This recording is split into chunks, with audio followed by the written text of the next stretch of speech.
What's going on, everyone? Welcome back to another episode of Bridging the Gap here on the Jersey First TV network. I'm AJ Malillo, I'm Stephen Rombolo. and we're back and better than ever. It's been a while. It's been about, 2 weeks since we've been together Yeah, on the airwaves. But I'm excited to be back. I'm happy to be back. Steven's solo episode last week was wonderful. I hope you guys all enjoyed that from last Saturday. But it's good to be back. I felt like a crazy person talking on myself for 45 minutes, but What are you gonna do? it's all right. Yeah, how are things with you? Things are doing pretty okay.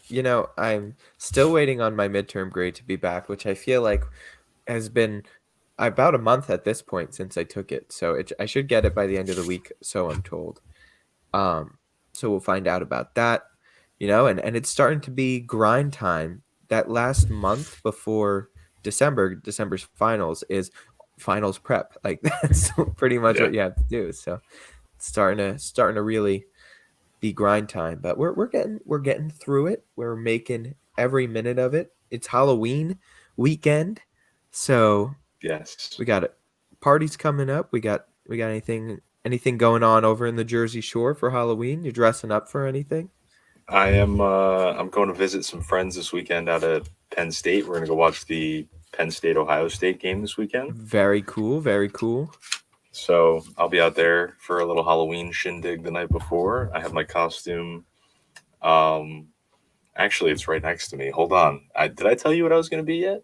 You didn't. You didn't. Oh, I will show you the very, very few components and see if you could throw a wild guess at me. All right, this is Okay, sure, sure. live on air. This it's literally sitting right next to me. This is great. Okay, so I have these. Now you have to keep in mind here, by virtue of what I am being, there were not many options for men's clothing that would accomplish the job here. Okay. So I have these green satin opera gloves Okay. that are component number one. I have Now, it is a blessing that I'm in prep for this bodybuilding show because there's no other circumstance where you would see me wearing such an item. I have these green women's leggings Okay. in the largest size that I could acquire them, and then I also right next to me over here have, and it's not finished being decorated yet. It has to get spray painted. This devil trident. This will be spray painted gold. Yeah, so I know what you're gonna be then. That gave it away because I was going Yeah, between two things, but you're going to be Aquaman, which makes you're right. sense. There has been long rumored that we haven't seen Steven Rimbolo and Aquaman in the same place at the same time. It's true. So so It's that's true. I think that's a great costume. Now I was leaning, is he going to try and be uh Poison Ivy, like a female Now, supervillain? Because you see, made that comment about it's difficult because there's very few things for men to get it. So I was like, is he going as a woman? yes. Yes. So this is it's funny you say that because the gentleman I'm going with we were doing like a superhero theme and it was originally Batman and I was going Mm, to go as Bane and I was like right, I don't have time to find this vest and get like a little head mouth thing.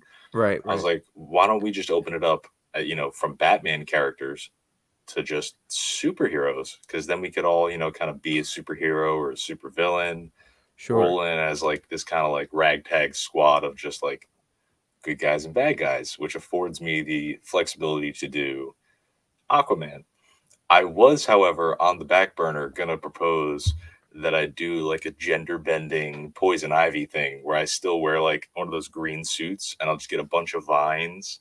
And since I Right. have long red hair, I'll just be like It would work. yeah, like a It would ripped work. poison ivy. But luckily they bought the superhero squad and I get to be Aquaman. So I'm very excited. That's very good. I think that you'll pull that off great. I'm kind of in between three right now. There's the easy Dwight Schrute that I think I could pull Ah, off quite easily. And then my brother had a '90s party last year, so like he has like those retro cup looking clothes, like hmm the white with the purple stripes and stuff. So I might wear yes, yes, that yes, yes. and like get a hat and flip the brim up, you know what I'm saying? Yep, yep.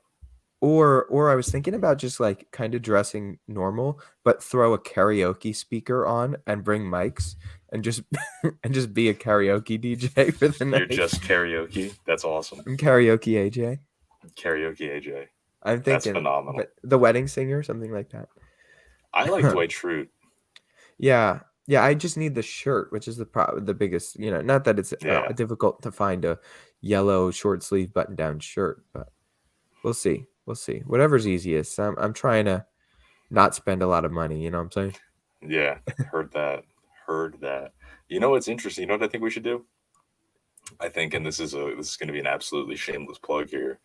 Um, but since we do have independent socials now for Jersey First TV, Bridging the Gap, I think it would be a wonderful like inaugural post to get pictures of us in our Halloween costumes and make that like you're hearing us talk about it. You want to see it?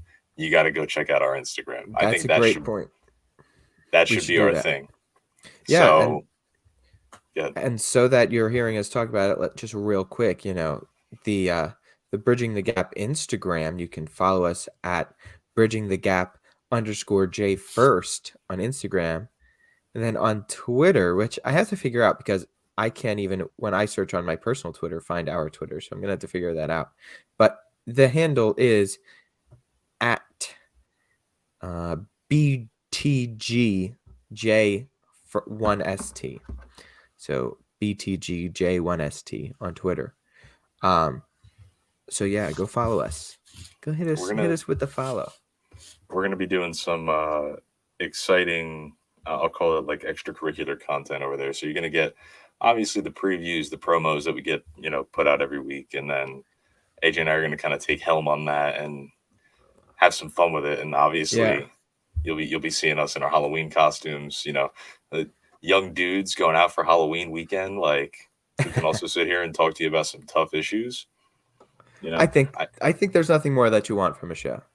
yeah, I do want to say though, I would love it if anybody who sees my Halloween costume, you just have to separate the two entities that you see, right? It's a costume. It's a persona, right? I'm going all in. If there's one thing Yeah, about me, when I do a costume, I'm all in. it's a persona, it's a costume. And if you're just listening, I'm doing air quotes because Steven is definitely not Aquaman Yes, in exactly. the real life incarnate or anything like that. Correct. Correct. I don't live, mere steps from the ocean and have, the long hair. It's All of the that's not me. characteristics of Aquaman or anything like Yeah, that. it's not me. It is not me. So, All right. So what do you say we get into some of our topics for the show today, Steve? I think it's a good Um, idea. I think so. I think that the first topic to start with will be probably the biggest topic in the country right now, and that's the 2022 midterm election season. And it's a doozy, and it's getting close as we're coming in on the last 2 weeks, week and a half ish Yeah. of election season before election day. Now, what's interesting about this election season and the past election seasons is that, well, forever we would just refer to it as election day, right? But now referring it to it as election season is absolutely right because voting started in September or whatever in a lot of states. So really, we've had early voting this whole time. We've seen pretty high turnouts records from the early voting thus far in mail-in balloting. I'm pretty sure that polls in certain states are opening up next week. Yep. So look to see if the polls near you are going to be open next week. If not, they will certainly be open on election day itself. But when you're looking at it, you're seeing these elections are getting closer and closer across the country in the Senate, in the House, in governor's races. Our neighbors up in New York, the governor's race is getting closer than expected between Kathy Hochul and Lee Zeldin. And then in Pennsylvania, again, it's getting closer than expected between Mastriano and Shapiro. And that also goes with the Senate race in Pennsylvania between Dr. Oz and John Fetterman, who are both running for Senate. The Senate race down in Georgia is close. The Senate race down in Arizona is close. The Senate race in Ohio is close. The Senate race in Colorado is closer than expected. In Nevada is close. In New Mexico, it's closer than expected. Basically, everywhere you look, there are tight races going on in the country. And I think what you mostly see is that the race is really between a few major issues, but I would say the two biggest issues across the country are inflation and abortion. And you see that in all of these races. Republicans want to only talk about inflation, and Democrats want to talk a lot about abortion. And then you have some other things that are also important, just not as much on the front of everybody's minds, I would say. You have things like immigration, what's going on at the border, especially in border states like Arizona, where there's a close governor's race and a close Senate race. You have things like crime, which Dr. Oz, if I mean I'm in Delaware, I go to school in Pennsylvania.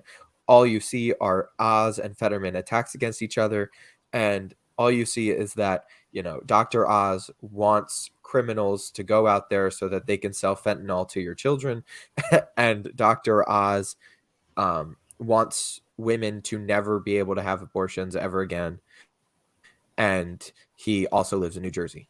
Like that's all you see. I was gonna say I wanted to correct your leading sentence there. It's you live in Delaware, you go to school in Pennsylvania, and Mehmet Oz lives in New Jersey, but he's running in Pennsylvania. That's how I Right. was gonna correct that. Right. So like that's pretty much all you see right now. It's just attacks and attacks and attacks. But tis the season, as they say.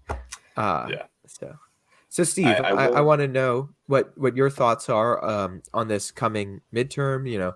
Things are getting close. What do you think that looks like? Yes. So I was listening to this. It's again in how I consume news and the sources I use are you know my prerogative and would never impose those upon anybody else. But I'm a big fan of it's called Up Next, the NPR's morning podcast that they do where they cover different stories, good national stories, international stories, and they normally at the end cover a story or two that's like a really big important deal that you're just not hearing about globally. And this past yesterday, no, sorry, excuse me, it was this morning's episode.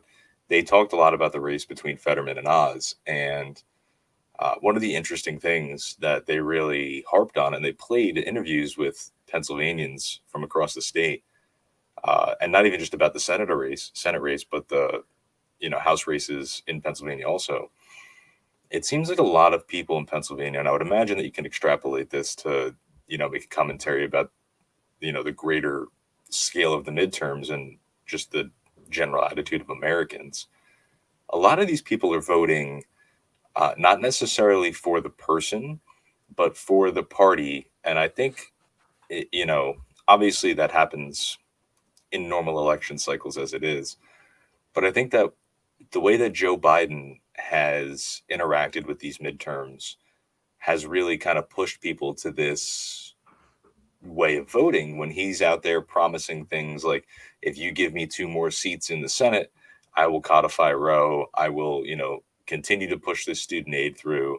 I will, work on inflation, all these things. He's making these promises that, like, listen, I need just two Democrats. It doesn't matter where they're from. I just need Democrats. And I think to a lot of voters, that also translates into I don't care who they are, I need Democrats. And you see that same appeal on the side of Republicans who, at this point are kind of clawing at the edge for power, which is like, we don't care which Republicans win. We just need Republicans to win. So it was interesting because they were using Fetterman and Oz as this little case study because neither of them are particularly great candidates, and neither of them have done particularly great PR, on behalf of themselves. And you hear a lot of these Pennsylvania voters in these clips, and I encourage you to check out, this particular podcast where they play these things that are kind of like, yeah, I don't really like the way that Dr. Oz was kind of, you know, because for context, John Fetterman did suffer a stroke, and he has these sort of he doesn't speak too well. And last night he actually used this little, I'll call it like aid where everything that was orally said out loud was immediately put to text so he could read it because he Yeah, has like a just for context, on the day of recording this, yesterday was the Pennsylvania Senate debate, right? So yes, we're recording this on Wednesday. We're releasing Saturday, but the debate was on Tuesday. Um, yes. So he had used this thing, and so that, and Dr. Oz was kind of like, you know, making comments about his fitness to serve as a result of, this medical issue that he has. And there was these interviews where these people were like, yeah, like he probably, should stay away from that, but he's a Republican and I'm voting for Republican even though I don't really like Dr. Oz. And you heard the same thing about Fetterman, whose only attack against Dr. Oz seems to be this: he doesn't even live here, or he's a TV doctor and this is all a performance. Like, everybody's like, listen, he's not the best. He didn't really do a good job when he was in his mayoral position.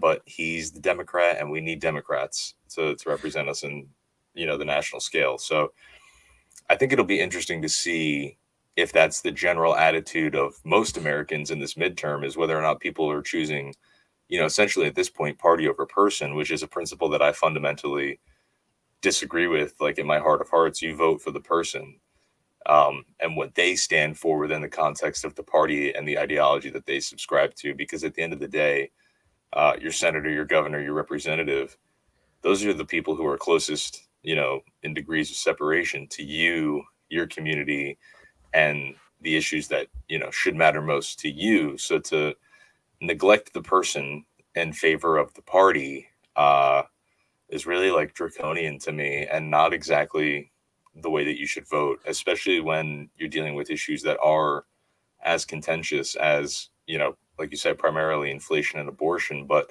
issues dealing with the border. I read this. This is what I do for fun now. I read a law review article about the Supreme Court case that established the 100-mile, like border zone in the Fourth Amendment. And there's tons of like deeply legal and political issues that requires so much nuance and attention to detail.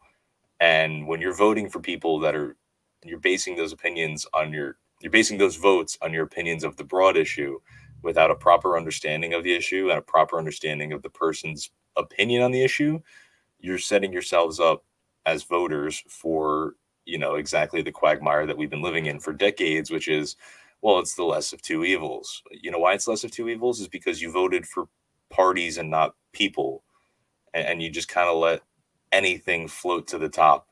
That's it. Sure. I mean, I think what's so interesting about that is that is a product of the problem that we see in primary elections at this point, where it's sort of like by the time you get to general, sure, most people are going to vote based off of the party of the person there. And you feel like, oh, I'm voting for the lesser of two evils. Well, you don't have to vote for the lesser of two evils if you jump in the primary season and you make sure that the best candidate from said party is going to represent the party. The Right. Democrats shot themselves in the foot this year because they were helping the people that were more of the Trump wing of the Republican Party, who they claim to despise and are threats to democracy, quote unquote, according to the Democratic Party, because and they funded their campaigns to win the primaries because they thought it would be easier. And it's looking like it might be a major backlash because guess what? People are not going to vote for Democrats because they don't like the Republican that's running if they don't like Joe Biden or the Democratic Party more, Right. So what's going to happen is these people that are quote unquote threats to democracies, the democracy to Democrats, are going to take those seats that they basically handed to them. And then on top of that, if you look at the Oz Fetterman, I think it's a great point. I know that a lot of Republicans look at Dr. Oz as, I don't know if I believe everything he says. I don't know how staunchly conservative he is, how much he really cares about the issues like we do. But you know what? It's better than having a Democrat in the office. Yep. It's better than John Fetterman being there. Um, and I would say that the questions about Fetterman's fitness for office and whether or not he can serve are not the worst questions that Dr. Oz can present. Maybe he could do it in a better, more sympathetic way. I mean, he is a doctor. Maybe he could say something along the lines of like, "Look, I am a doctor. I understand how the stroke affects the body, and I would be worried to have him be in the office because he could be this could be affecting the way that he processes information. This is a tough job with tough complex information, and we know that it is affecting the way that he processes auditory his auditory processing. So, like, it's not an unfair question to ask. Maybe he's not doing it in the best way. Sure. Um, John Fetterman also wore an earpiece and openly wore an earpiece during the debate because of this. So the broader point that I'm trying to make, though, is that you're absolutely right. It doesn't seem like the candidates themselves are particularly important. It's just the R or the D next to their name. And Yes. the way to circumvent that is by doing a better job in primaries to get the better candidates in position when the general election comes. And I know I don't have to say this, but this is something that you and I have hammered home, no joke, for half a decade now, is the importance of primary elections to avoid this exact issue that we are going to find ourselves in again. For what you and I have been doing this, no joke, for half a decade at this point Well, together yeah, reporting, our first election coverage was the gubernatorial race of 2017. So yeah. right? So we've seen basically an election every year since then, 5 years worth of elections, whether they be, federal, state, local elections. And we say the same thing every single time, that there exists a process in our system right now, as it is designed, that is the intent of this system is to allow voters to like not even periodically, but systemically vote for and elevate the best candidates to the highest positions, and you do that by virtue of these primary elections. And I feel like we are broken records, and we end up sitting here a week before a big election is happening, and we're hearing how upset people are with the candidates, how frustrating it is that this is just a Democrat versus Republican issue, when it should not be that. You should be voting for the people to represent you, regardless of the D or the R next to their name. As somebody who is staunchly liberal, I voted for Republicans because sometimes the Republican is simply the better person. Like you are just more straight in your values, you have a better record, and whatever it may be. There's so many more things that go into making an informed vote that are not just the party you belong to. And I think it's a really sad commentary that we've allowed our system to sort of devolve into this, scrap between letters is what it comes down to, like how many D's and how many R's. And it's a shame that that's how it's taught in school.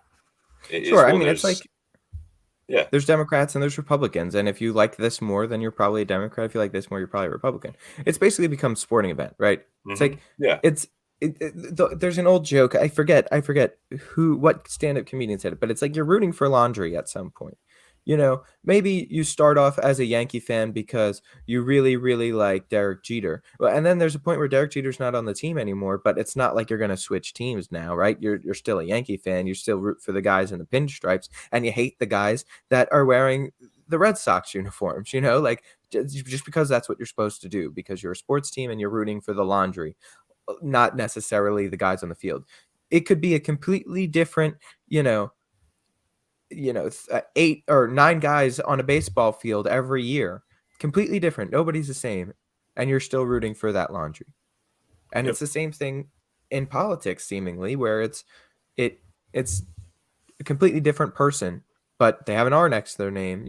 They wear a red tie and not a blue tie. So, Yep. or they wear a red pantsuit and not a blue pantsuit. And so, but um, but yeah, absolutely. And there's something in the system, like you said, that can change that, but people tend to ignore it and avoid it.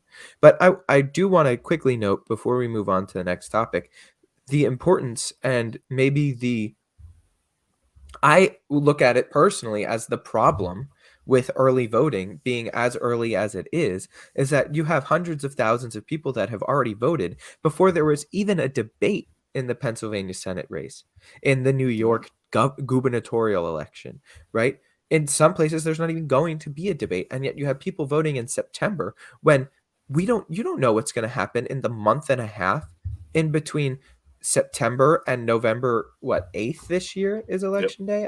I don't Yep. know off the top of my head. The 8th? Yes. Yeah.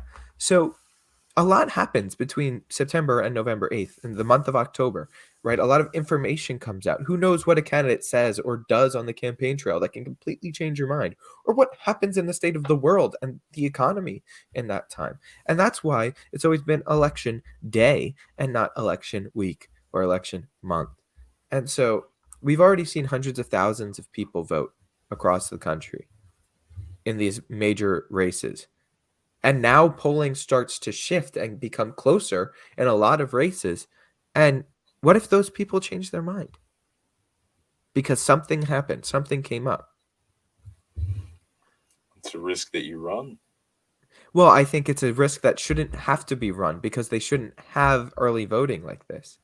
It's one thing to have preliminary ballots and mail-in ballots for people that are, on business during the week of election day, or kids that are in college during election day, or whatever the case may be. But I do see a legitimate issue with wide mail-in balloting and early voting like this because things change over time, and it's unfair and unrealistic that people should have their minds made up if you're not even going to have a debate. If you're not, if you're doing this before there's even a debate or anything like that.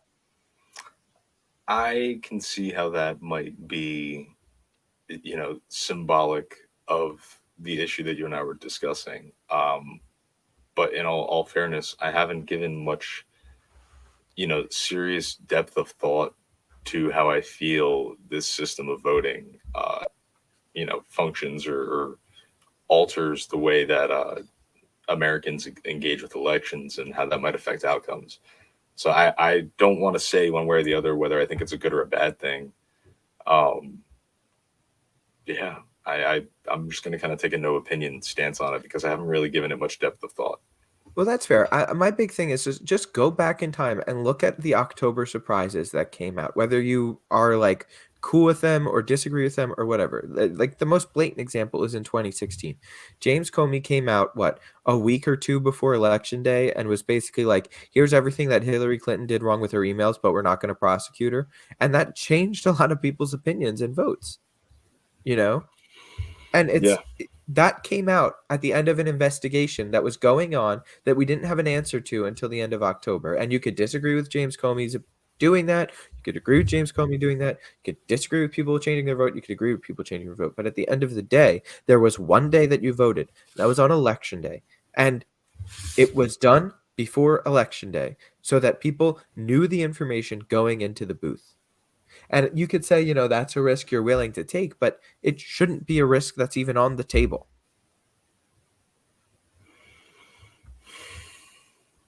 I don't know. I genuinely don't know if I agree with that. Well, that's fine. Um, I will. We can reconvene on this conversation come next week. Yeah, Maybe do a little bit. Allow you to do a little bit more research and myself to do a little bit more research, yeah. and we can have a nice full-fledged debate on the I topic. I think to the point of this though, I can give some. I can give you an entire dissertation on how this relates to the next topic here. Kind of putting your eggs in a basket and not knowing what those eggs are going to do in that basket. Sure, Uh, yeah. So we can move on from the midterm election. I will say there's one really quick before we move on. There's one race we talked about it about 2 weeks ago that's still heating up. It's labeled a toss-up leaning Republican right now, and that's NJ 7th between current representative Democrat Tom Malinowski and perennial candidate and former state assembly leader Tom Keene Jr., who's a Republican. And that seems to be a bellwether. That seems to be a pretty big race, but I'm seeing next to no polling from it. So I have real no numbers. I just know that it's looking like um, the race to watch in the state of New Jersey is the NJ 7th at this point, and we'll see how it goes. It's currently a Democratic seat, but because of the changing of the drawing of the congressional map and just the way politics is in this present time, it's looking like it's going to be a very close election between Representative Malinowski and Assemblyman Keene. So we will see how that goes. Interesting one to watch. Yeah, I mean, So, Stephen, let's break down this next story. What do you say? yeah.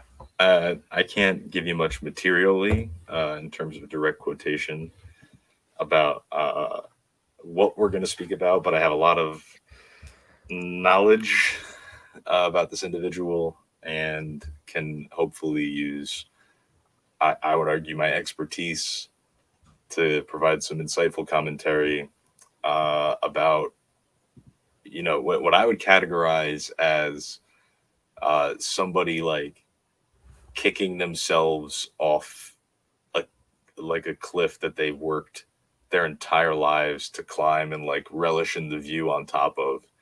Like they do all this work, they suffer all this hardship, all this tremendous, struggle and, you know, challenge after challenge, just setbacks to get to the top, to break through, to be where you want to be, to take it in for one moment and then just kick yourself off the top of it in a death plummet and come pancaking on the ground, all by your own doing.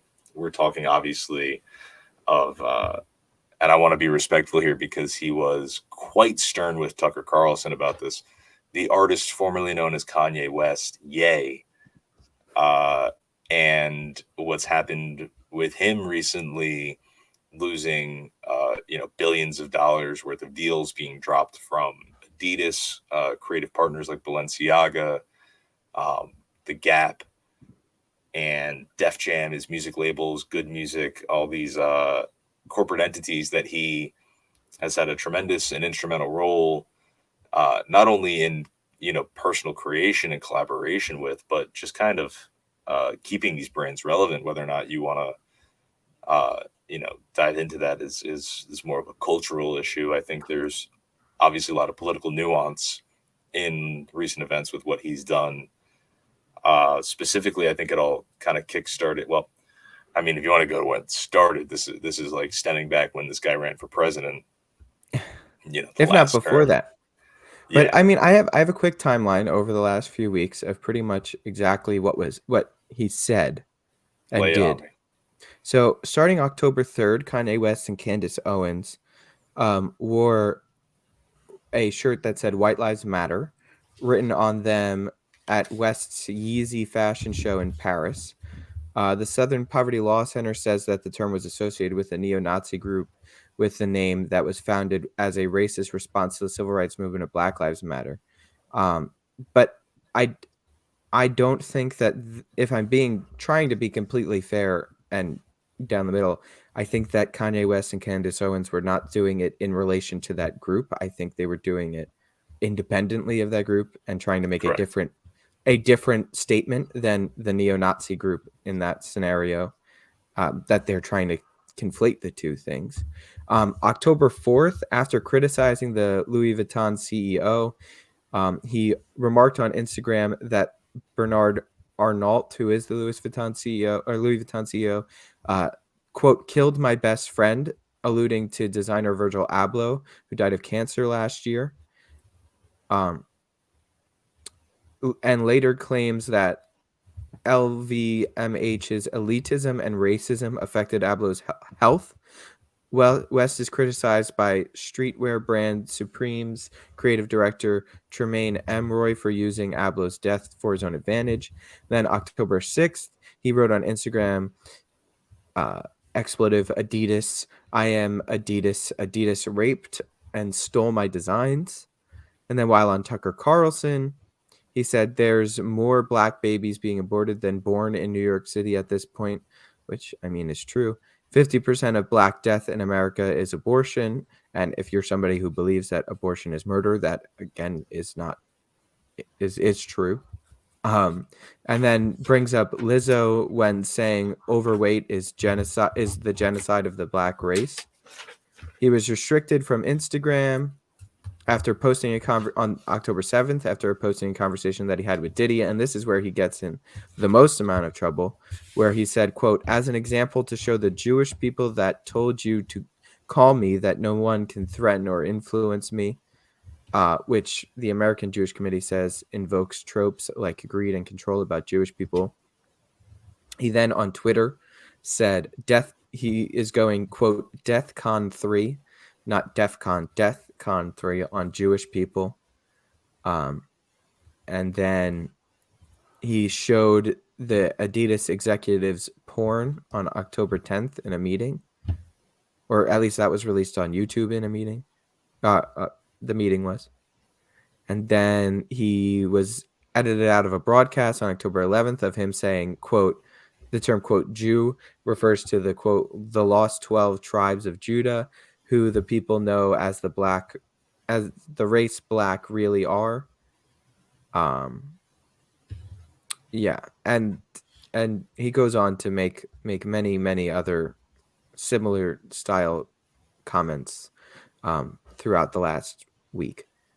And basically, this has come to a boiling point, causing, like you said, him to lose billions of dollars in brand money, in um, deals. You know, people like Aaron Donald and Jalen Brown parted ways with Donda Sports just yesterday at the time of recording this.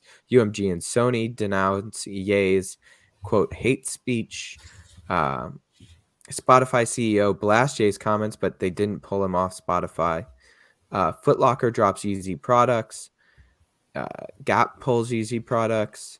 Adidas ends brand partnership. He was dropped by his creative artist agency. The documentary scrapped by MRC. Kim and Khloe Kardashian spoke out against it. And on it goes. But what I know from this mostly is that Kanye West, obviously, he could say things that you detest and completely disagree with, and that's fair enough. Um, that being said, we know that this man is a manic, depressive, bipolar person who has had manic breaks before and is having a manic episode seemingly now. And the question is, how do we deal with it? Because it seems like the people that are the first to claim that, you know, mental health should be taken seriously and we should be helping people with mental health crises are the first people to throw somebody like Kanye West under the bus. And that seems a bit counterintuitive to me, a bit hypocritical. I have a lot of opinions on this, but I'll kind of keep it brief in the interest of time and just being concise about this, right? Um, for those of you who are unfamiliar with me, I'm a tremendous fan of Mr. West. I have many articles of clothing, own many of his shoes, and other areas of design that he's touched. And I've seen the man live. I've snuck into fashion shows with the intent to meet this man. Like he's a true through and through inspiration to me. For the entirety of my like young adulthood and into adulthood, he's the reason I do and am interested in a lot of things that I am in. Very formative to me. It hurts me tremendously to see him have this kind of episode in the public eye. I can't help but feel sympathy for him, his family, specifically his children, who are going to someday hear about the way that their father behaved and how he chose to express his frustrations in a sensational way. Because there's one thing you have to understand about Kanye is that he is a sensational person. He thrives in controversy. That's been the hallmark of his career. You kind of work through it in like which controversy started this era. Was it the Taylor Swift? Was it the meeting with Donald Trump? Was it the right now what's happening with these anti-Semitic comments? He's a guy that always causes a stir. He's not afraid to hold back, and he's very clearly not good with words. And that's something that if you understand Kanye, if you follow him, follow closely the things that he says and the things that he does, oftentimes his words are miscommunications of broader ideas. But I'll say this: these are my genuine, honest thoughts and opinions about this issue. I think that he made um, he was attempting to make commentary about the way that businesses have been interacting with him and using him and his associates culturally as black people to profit. I think that is the meat and bones of his argument, is that companies like the Louis Vuitton Maison House, LVMH, Bernard Arnault, the CEO, Supreme, all these other big streetwear brands that, frankly, Kanye and his cultural impact made relevant. They used to call Kanye the Louis Vuitton Don, like that. That was his thing in the 2000s, right? Have sort of perverted black culture for profit. That's his commentary. And to see a company like Adidas, and there is truth to when he says that they stole his designs, and there was a lawsuit that's going on. I don't know what the status of it is, but Adidas was taking essentially the design of the Yeezy 350 and manufacturing it with different materials and selling it for cheaper in China, labeling a different style, because they changed one or two things on it, and cutting him out of the profits of what is essentially his design. So he took issue with that, and that's what started this whole thing. Is because a lot of the executives at these companies and the creative partners happened to be Jewish. He expressed his frustration for what is, a select few of people with whom he engages in business. He broadened that out to just all Jewish people, and that's wrong. That is completely wrong. Um, as far as like whether or not there is true hate in the words that he's saying for these communities and these people, I'm not willing to make a comment on that. I don't believe that he's a hateful person. He is, I mean, after all, very expressly a man of God, who believes in his faith in Christianity, which does teach, you show unconditional love to others regardless of if they give it back, right? The golden rule. So he's in a very interesting position. I think it's unfortunate at the end of the day that he is suffering this kind of communication breakdown. But, and a big but here, he always took issue with the way that he was treated by these business professionals contractually, the way that he was allowed to make money. And, all of a sudden he starts hanging out with Candace Owens, who's a sensational character, and, says a few out of pocket things. Now, all of a sudden, he has no contracts that are holding him back from creating what he wants, how he wants, when he wants it. And that is in terms of fashion, music, and anything. And I think that maybe, just maybe, this is his desired outcome, is to kind of be free from these corporate entities that he feels are holding him back and perverting the culture that he thinks and claims he created with his friends who sit in these high level positions across the world at these companies now. He's found a way to absolve himself of that extrajudicially by just saying outrageous things and having these deals terminated, as opposed to going through these lengthy legal proceedings to get, the rights to his designs back. It's Yeah. going to be interesting to see what the outcome of this is.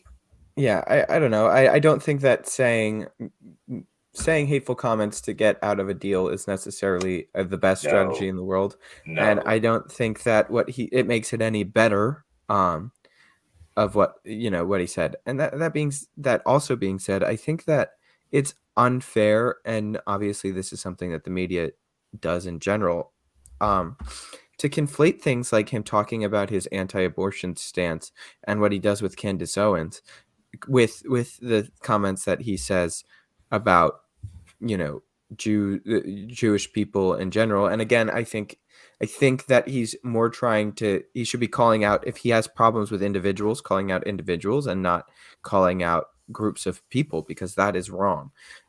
If he has a problem with his business partners at Adidas and Louis Vuitton, call out your business partner at Adidas and Louis Vuitton and anywhere else, and the Gap, wherever it is. Don't call out an entire ethnic group and religious group of people for something that individuals caused and did. Um, but I just think it's unfair to say, well, clearly because did something with Candace Owens and he doesn't like abortion, then he's a neo-Nazi, which I don't think that makes any sense. no. And Conservative commentator, famed conservative commentator in some circles, infamous, Ben Shapiro says, "If you live by the Kanye, you die by the Kanye." So, in other words, saying like, you can agree with what you agree with and disagree with what you disagree with, and you should call him out when you disagree with what he says, and not praise him, but say, he had a good point there, which is what I'm trying to do. I don't agree with anything he said when it comes to the Jewish people and the Jewish people comments and stuff like that. But I agree with what he said about on the abortion topic. There are a lot of black babies that aren't being born because of abortion right now in New York City. Um, and if you believe that abortion is murder, then like I don't see how that's a neo-Nazi-ish response and has anything to do with the rest of what his comments were. Yeah. And the other thing, and this was something that, again, this is a completely personal opinion, and something that I noticed that kind of just turned me the wrong way, was how I would say, and take this for what it's worth, some of the reactions to his commentary have been so blown out. And I'm speaking particularly about an interview that I saw with Jamie Lee Curtis, who, when asked about the tweet, the DEFCON 3 tweet, which is very clearly a miscommunication of the term DEFCON, because in every interview after that, he has said that. He said, "I did not mean to type DEFCON. I meant to say DEFCON." He was, alluding to the U.S. military alertness system. But, again, context and intention matter, appropriately. She sat there on TV and said that she burst into tears when she read that tweet and then began crying. And I am not one to invalidate feelings or opinions, but if you are, you know, Hollywood legend Jamie Lee Curtis, why are you getting on TV and crying about a tweet that some rapper that is delusional and having a mental health crisis? Why are you out there crying and making a scene about what he's saying? To me, it seems like there is, and this is always the case with him, this disproportionate outrage about the wrong things. Take issue, take issue with the fact of what he said to Diddy, right? That Diddy, and this is just obviously an extrapolation of what he's saying, but that Diddy is working for the Jews to do these things to him, right? That is far more, in my opinion, targeted of an attack and accusatory of, bad, of anti-Semitism at the end of the day, than a miscommunicated tweet. Like, if you're a grown woman waking up, reading a tweet and crying, I don't really care what the context of the tweet is. I don't want to hear what you have to say about it. That is a disproportionate reaction. And I And the would fact just that, say, I would just say quickly too, like the best way to handle a situation like this for somebody like Kanye West in particular is to just go out there and say, we all remember that this guy is a little bit crazy, right? And so he's probably going through a manic episode right now, and we should take everything he says with a grain of salt and not really yes, put put much weight. Like don't believe what the words that are coming out of his mouth. He's a bit nutty, and we yes, should try and get him to seek help. yes. That's the other thing, is not once have I seen somebody extend a hand out and say, Kanye, you need help. You need to go and figure out what is happening with you, because this is not the way to behave with your platform. Because I would say 8 out of 10 times he is not behaving this way with his platform. You know what I mean? And and unfortunately, Adidas, Gap, Balenciaga, Def Jam, all these people can drop him all they want. This is always the case with Kanye, and this is always the case with these sensational figures. You are still going to see people wearing his clothes. You are still going to see people wearing his sneakers, listening to his music, talking about him, because he has cemented himself as an important person, period. Transcendental of his music and contributions to that. Kanye as a cultural icon, like, it is, I would argue, sort of like a Donald Trump, uncancelable. It doesn't matter what he does. There's always going to be people that are there to support him and remind you, hey, He might have said this crazy thing. He might have done this crazy thing. He might have been out of line here. But look at the other stuff that he's done. You're going to throw that all away. We're going to forget all of that. Adidas took like a $2 billion hit by canceling, negotiating, not even negotiating, terminating this deal with Kanye. You got to think to yourself, it is what he's doing right now a $2 billion mistake? You know what I mean? Well, Like I think a lot of these reactions are harsh, they're reactionary, and I think that people are just trying to capitalize on this moment that he's created out of a state of mental health crisis. And it's so sad that the reaction is we don't want anything to do with you, not yeah, Kanye, what is going on? You can't represent our brand like this. We need to get you help. right. Well, Because he clearly is a moneymaker. He clearly contributes. I would say this is just like a broader free speech point in general. It's like, what's the best way? Like, do you really think that every single one of these companies dropping Kanye West, telling, saying we don't want anything to do with this, like whatever, is going to help your case that what he's saying is crazy? Or do you think it's going to drive more people to be like, wow, well, maybe he's right. He's calling these people out. And now look at what they're doing to Kanye West. After calling these people out, they dropped him. Maybe he was on to something. No, no. You know what would make people like be like, oh, Kanye is probably wrong there? Is if the CEO of Adidas and the CEO of Louis Vuitton and the CEO of any other one of these brands, instead of dropping him, saying, no, we're not going to drop Kanye West. We don't think that's the appropriate thing. But what we're going to do is we're going to talk to Kanye West and we're going to stop right now, put a pause on our deal and say, we will continue this deal when you get some help because we want to work with you because when you're not going through this, you're a brilliant creator who has made some wonderful things and we have a wonderful business relationship with. But right now you need help. Right? So you think that if the organizations, the creators did something like that, I personally think that would give a lot more credibility towards them saying, like, don't believe what Kanye West is saying. The guy's clearly Yeah. lost it. He's a little bit crazy. It's just the basic free speech point.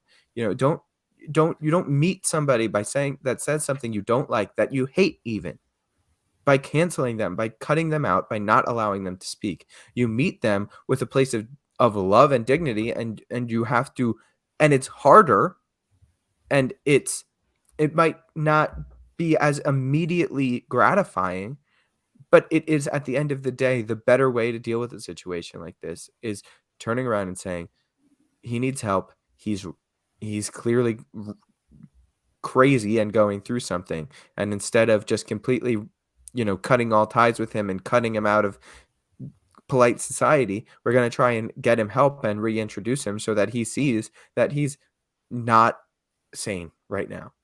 Yeah. I don't And know. It's a with very that, interesting story. for sure. But unfortunately, Stephen, we are fresh out of time. We do have one more story, but I think we can push that one to next week. Yeah. So we will end our episode right there. And with that, we will catch you guys next week. I hope you have a happy Halloween and enjoy yourself um, out there. Don't go too crazy. Go a little crazy. You know, if you're a Phillies fan, which I'm surrounded by a lot of Phillies fans right now, Yeah. good luck in the World Series. They are America's team at this point. I despise the Houston Astros with all of my being as a Yankees fan, and so I will be rooting so hard for the Philadelphia Phillies in the World Series. It's unbelievable. So congratulations to the Phillies and good luck. But with Yeah. that, I'm AJ Malillo. I want to throw in there one tiny Sure. tidbit. Since I cannot, I would encourage you, similarly to AJ, have an appropriate amount of fun for Halloween, but eat as much candy as you can, please, because there's nothing I would love more right now than like a Kit Kat bar or a Snickers, or you know what? Throw me in for like a Take Five with the pretzel and the caramel. Oh, ooh, Ooh. so soon, so You soon. got 2 weeks. You got 2 weeks. Not even. We're like 10 days. It's There you go. remarkable. I can't wait.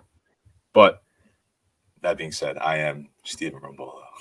And this is another episode of Bridging the Gap on the Jersey First TV Network. Have a good week, everyone.